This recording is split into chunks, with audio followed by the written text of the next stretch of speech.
I thought I'd cover some aspects of endurance training from anatomy and physiology to training exercises and other tips and tricks that I've had to figure out in my struggle to gain endurance. Forearm endurance is definitely a major limiting factor that I've struggled with, and that's kind of made me rethink my training. And when I saw other people having similar struggles, I thought maybe I'd put some info out there that's been helpful to me and that's worked for me. So I really liked pushing my power to its limits in bouldering. And once I started feeling strong, I really wanted to apply this to send some actual routes. But as you can imagine, it's not as easy as I was hoping. It seemed like all that power that I had developed in bouldering would quickly fade after just a couple dozen moves as a pump started to set in on an actual route. Obviously, one of the best training methods for endurance climbing is just to do a lot of climbing. But sometimes the weather is bad, or you don't have a consistent partner, or you can't find enough time, or your skin is raw, or you have an injury, or little kids who can't stay at the crag for long, or all sorts of other reasons. Uh, anyway, the shock of transitioning from bouldering to long, hard routes certainly felt daunting and discouraging at first. Sort of similar to trying to switch from sprinting the 100-meter race to running in a range more of like a mile or a 10K, where you tend to be just above your lactate threshold and where you still need to have speed and power at the end of the race or at the crux of a climb, but you also have to efficiently manage and conserve power for the entirety of the race or the climb. And rather than the bouldering mindset of flexing every muscle as hard as possible, in sending longer routes, you have to struggle with pacing and fatigue for prolonged periods, breathing well while being totally gripped and relaxing when possible, and recovering on some mediocre holds, and pulling off hard moves at only partial capacity. So, here are kind of the top things that have helped me improve my endurance, and these really are skills that I think have to be developed and practiced over time. So, first, build aerobic capacity. So, you've probably heard this a lot as arc training or aerobic respiration and capillarity training. And it sounds simple enough. It's mostly climbing at grades lower than your max capacity so that you develop an aerobic base of muscle fitness. At first, it may seem counterintuitive to train significantly below your maximum capacity, but it's quite similar to how a distance runner will run more than their typical race length daily, but at a much more relaxed speed than their actual race pace, typically 60 to 80%. And this conditions the muscle to adapt to operate for prolonged periods with more efficient use of aerobic metabolism. Endurance training literally changes the gene expression and the molecular makeup of muscle cells over time so that they can regenerate ATP more quickly and efficiently.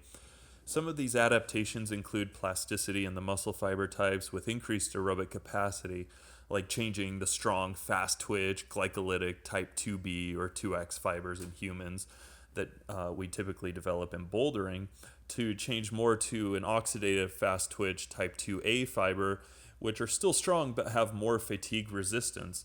And that's a change that occurs over the course of about 4 to 12 weeks of power endurance training. This is why I think it's a good idea to build anaerobic power and contact strength, and then other sessions train power endurance to convert those fibers to more aerobic fatigue resistant fibers, and then cycle back to building more power, all while maintaining some endurance base. And we also have changes in the expression of the myosin chain types and increased number of mitochondria and mitochondrial enzymes to better produce energy. You also have increased myoglobin as a reservoir for oxygen in the cell, growth of new capillaries to better supply oxygen and nutrients to the muscle, and more storage of glucose chains called glycogen, and more efficient use of oxygen and energy molecules. You also have neural adaptations and redistributions of autonomic receptor types and so on.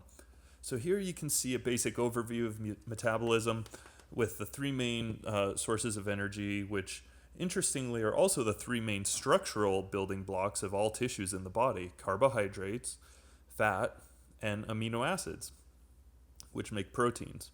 So carbohydrates, they're called that because it's literally carbon chains that have been hydrated. You can see on each carbon point there's an OH on one side and an H on the other. That's H2O. On fat, you can see that it's all just hydrogens.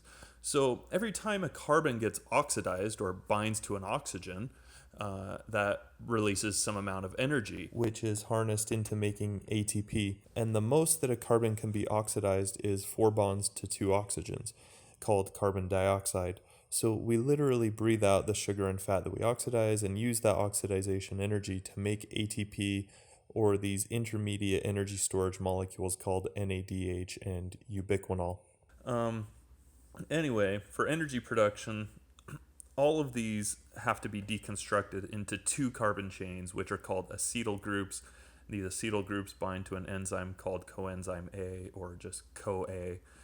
And this has to happen in order for these carbons to be oxidized and produce aerobic energy, like I said, the product of which is carbon dioxide. With each acetyl group, ultimately the 2 carbon chain, the acetyl group, is split into 2 carbon dioxide molecules, which we will breathe out. So I'll circle where these 2 carbon acetyl groups are coming from in each type of energy source. And you can see on the amino acid that when you use that 2 carbon chain of the amino acid, you leave an amine group, which just comes off into the extracellular fluid, and that's why you get an ammonia accumulation during starvation or muscle wasting. Anyway, trying not to get off track here. So the Krebs cycle can normally generate 30 to 32 ATP equivalents per glucose molecule, as opposed to only 2 net ATP under the extremes of anaerobic glycolysis. So aerobic is essentially 15 times more energy extraction. But the problem is that the Krebs cycle doesn't generate ATP directly. That's only the first part of the process. The second part is the electron transport and the oxidative phosphorylation that generates ATP. And this part, it requires the presence of oxygen, or it will not run. Oxidative phosphorylation is the process that forces the negatively charged phosphate groups back onto the adenosine molecule to make adenosine triphosphate, or ATP. And this dense collection of these repellent negative charges on ATP is what stores the force necessary to move myosin chains in the muscle fibers. So basically, if oxygen is not present, or the muscular demands are exceeding oxygen supply, then the Krebs cycle and all the NADH and ubiquinol that's generated is basically useless. So this is where anaerobic glycolysis kicks in to compensate, both by making a little bit of ATP and also by regenerating the NADH capacity, which will be helpful in recovery once oxygen debt is restored. And even though this anaerobic glycolysis is not efficient nor long-lasting, it is fast, and it can at least provide a temporary boost when all other mechanisms fail. So as you can see here, the only way to compensate energy during anaerobic work, which climbing inevitably is, you must use sugar. Now, normally I don't eat much sugar, but it is essential not only for anaerobic work, but also for neural function and for forming antioxidants like glutathione and for other basic organ functions, which is why it continually circulates in our bloodstream. So I do eat some form of glucose at least 6 hours before sport climbing, so it has time to go through gastric emptying and be absorbed into the bloodstream and the muscle cells. But unless I'm doing alpine climbing or trail running, I don't eat so much sugar that there's an excess that gets stored in the liver as glycogen, because that carries a lot of extra water weight with it. But maybe I'll talk about that more in a separate nutrition discussion where we can get into more detail about several aspects of nutrition that are essential for all these biochemical pathways to function well. Anyway, so when oxygen supply is sufficient to run the oxidative Krebs cycle to produce energy, glucose molecules convert to pyruvate before entering the Krebs cycle as a conversion to the acetyl groups on the coenzyme A. But you can see how inevitably during a hard climb with high energy flux, there will be a limit of oxygen supply and extreme ATP demand, putting oxidative pathways at critical capacity, which then causes a buildup in the pyruvate just before the Krebs cycle. And in order to regenerate NADH, an enzyme called LDH, lactate dehydrogenase, converts the accumulating pyruvate into lactic acid. So it's also important to increase your ability to adapt to brief periods of anaerobic exertion above your lactate threshold. With the ability, you can later recover back to a more efficient aerobic state. And this whole process is primarily enhanced by doing lots of climbing. And of course, lots of climbing also gets you comfortable leading and taking falls and moving efficiently.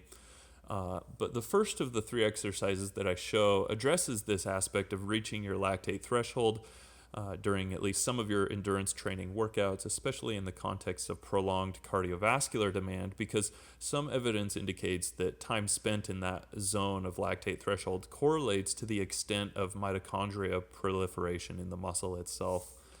Now, you might think lactic acid is this big bad thing, but it's really not.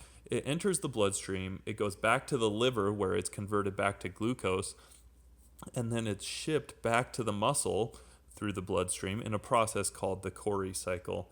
And in this way, the liver actually helps share the metabolic burden that's placed on the muscle. And of course, lactic acid is not the only acid being produced under high metabolic demand. There's also carbon dioxide, which forms carbonic acid in aqueous environments. And so the best way to remove this quickly is simply to ventilate more, to breathe it off. So unlike in bouldering, where you continually valsalva and use guttural stops to hold core tension, in sport climbing, you really have to remember to breathe more deeply and more frequently. Now, if you can't spend significant amounts of time climbing, there are other options for arc training, like boulder traverses or 4x4 bouldering. But I personally have not found that this type of bouldering would consistently or accurately simulate the pump or the fatigue or the failure of sport climbing. And I don't know if it was too much time coming off the wall between problems, or too much juggy down climbing, or failure of power before an onset of pump, or not enough clipping motions to induce a pump, or just my own adrenaline that kicks in during lead climbing, or something else. But one of the problems on lead is that clipping seemed to take a lot of energy out of my forearms, and so I began to train something more similar to actual lead climbing. For example, instead of just doing 4x4 boulder problems, I would try to clip imaginary quick draws from every hold.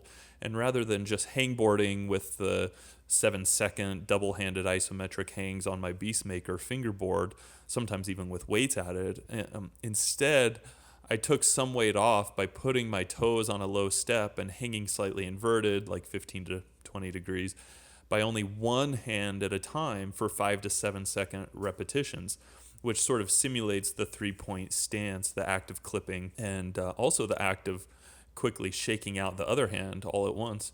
So I kind of show this in the first training exercise, and then as the third training exercise, I add aerobic finger curls, which is the actual arc training aspect. So next, I think it's important to use effective warm-ups.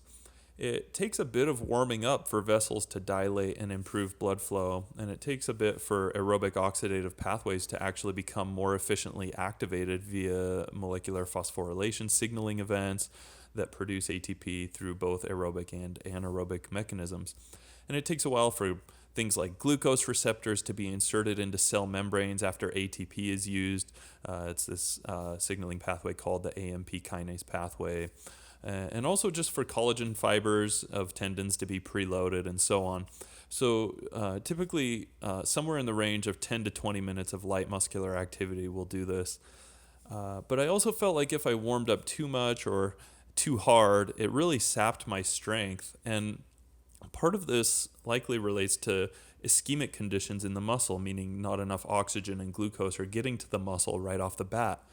Also, contracted muscle constricts blood flow and makes local ion imbalances at the neuromuscular unit that result in muscle failure. So the muscle begins to swell, and since the forearm muscles are sealed in this sort of fascial compartment, there's not a lot of room for them to expand. So the pressure in the forearm compartment increases, which inversely relates to the perfusion pressure and makes this sort of detrimental feedback loop, the sort of classic flash pump effect. So it really takes time to find the right balance of warming up for each person. Regardless, we shouldn't be afraid to confront endurance weaknesses. We really should attack the weakness and train hard enough to find our weak points and convert them into strengths. And that was sort of hard for me at first. But I found you really can surprise yourself, but it just takes a lot of effort and patience. So for me, I like to just do a brief light cardio workout, a couple of yoga-like exercises, some minimal stretches of upper and lower body muscles, not for flexibility, but just to preload the tendons essentially. I do a couple open crimps and rung pulls to engage everything from the deep forearm crimp and open grip muscles to the shoulder and core and a few other hand grips. And then ideally a root or two that's at least 2 grades below my goal grade. A route that's somewhat continuous, not too juggy, not too crimpy, not too steep, not too slabby. And of course, I don't always have the luxury of that, especially outdoors or on alpine climbs, but that's just the ideal. So I try to warm up with this mild to moderate pump in order to begin this compensatory vasodilation and improve blood flow and enhance the efficient energy processing. But I also try to warm up my crimpy muscles first, the flexor digitorum profundus, and I do it in open and closed positions on edges like those on a campus board or on a portable rung. And I do this before pumping the more juggy muscles like the flexor digitorum superficialis, which performs more proximal finger actions used on bigger holds. So this diagram shows why and sort of explains what I was talking about with the flash pump as well. I've labeled some of the predominant actions that each group of muscles perform, though it's not really quite this simple, but I feel like if I work out the more superficial, juggier muscles first, they begin to pump and swell and compress the arterial supply to the deeper muscles, and before I know it, I can hardly crimp anymore, and I haven't even done a hard climb yet. So kind of counterintuitively, if I work out the deeper muscles first, I think their vascular supply and energy capacity become more robust and are preserved much better. And this also sort of explains why some routes that have better holds can actually seem more pumpy. Okay, the next point is to learn to climb with a pump. So it used to be that as I felt my strength melting on a climb, precipitously dropping from 90% down to 50%, I would start to panic and grip harder and lose technique and get shaky and fumble a clip and then fall. But now I really try to relax as I climb, and when I feel the pump setting in, I just try to breathe deeper, shake out more, position my feet better, and remember that as long as I use techniques to keep the pump in check, I should be able to still do the moves even at only partial capacity.